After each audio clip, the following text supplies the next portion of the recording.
नमस्ते। आज के इस खास विश्लेषण में हम एक बहुत ही गहरे और पवित्र विषय पर बात करने वाले हैं। हम बात कर रहे हैं शिव और पार्वती के बीच हुए उस ऐतिहासिक संवाद की जिसे हम 7 वचन कहते हैं। सोचिए, ये कोई आम बातचीत नहीं है ना? ये पूरी तरह से एक ईश्वरीय वादे की संरचना है। तो चलिए, बिना किसी देरी के इसमें गहराई से उतरते हैं और समझते हैं कि ये वचन आज भी हमारे रिश्तों और हमारी कमिटमेंट के बारे में क्या कहते हैं। शुरुआत करते हैं इस बेहद खूबसूरत लाइन से, ये आपसे ही हमारा सौभाग्य है। जरा इस बात की गहराई को और इस ठहराव को महसूस कीजिए।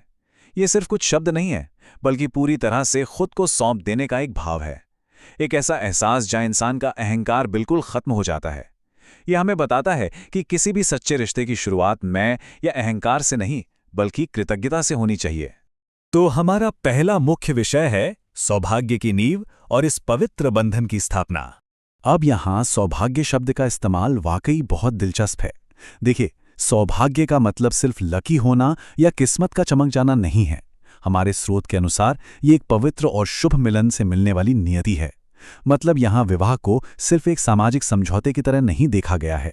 इसे एक ईश्वरीय आशीर्वाद माना गया है जो इस रिश्ते को एक बहुत ही ऊंचे दर्जे का सम्मान देता है।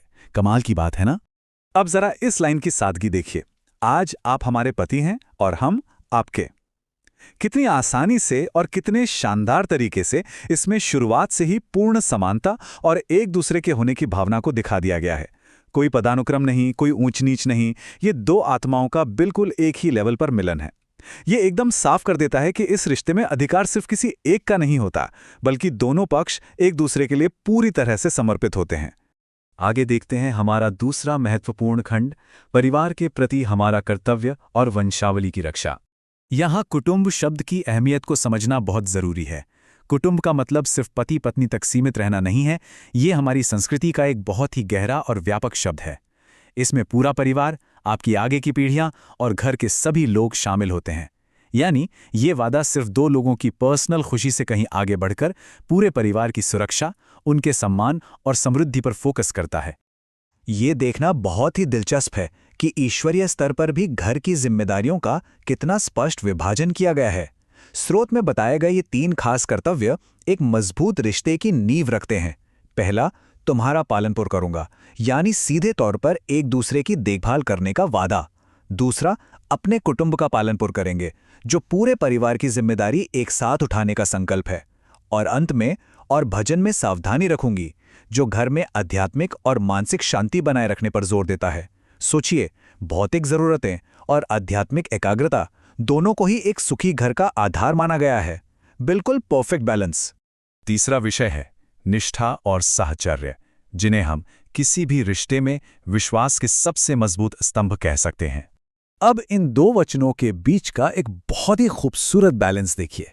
एक तरफ निष्ठा यानी वफादारी का बेहद पक्का वादा है, तो दूसरी तरफ हमेशा साथ निभाने का एक बहुत ही कोमल वचन।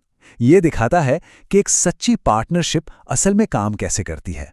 एक ओर चरित्र की पवित्रता का मजबूत संकल्प है और दूसरी ओर बिना किसी शर्त हर कदम पर साथ चलने की कमिटमेंट। और सच कहूं तो यही वो बैलेंस है जो किसी भी रिश्ते को बाहरी और भीतरी दोनों तूफानों से बचाता है। जरा इन शब्दों पर गौर कीजिएगा, मैं पराई स्त्री की कामना कभी नहीं करूंगा। तो यहां समझने वाली बात यह है कि ये वचन एक बिल्कुल साफ और पारदर्शी सीमा तय कर देता है। इसमें भटकने की कोई गुंजाइश ही नहीं छोड़ी गई है। यह सिर्फ समाज का कोई नियम नहीं है, ये उस अपार सम्मान को दिखाता है जो इस ईश्वरीय बातचीत में एक साथी ने दूसरे को दिया है। ये एक ऐसी अटूट निष्ठा का सबूत है जो भविष्य में आने वाले किसी भी शक या इनसिक्योरिटी को जड़ से उखाड़ फेंकती है।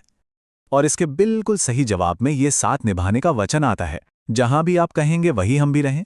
देखिए, इसका मतलब सिर्फ जगह बदलने से नहीं है।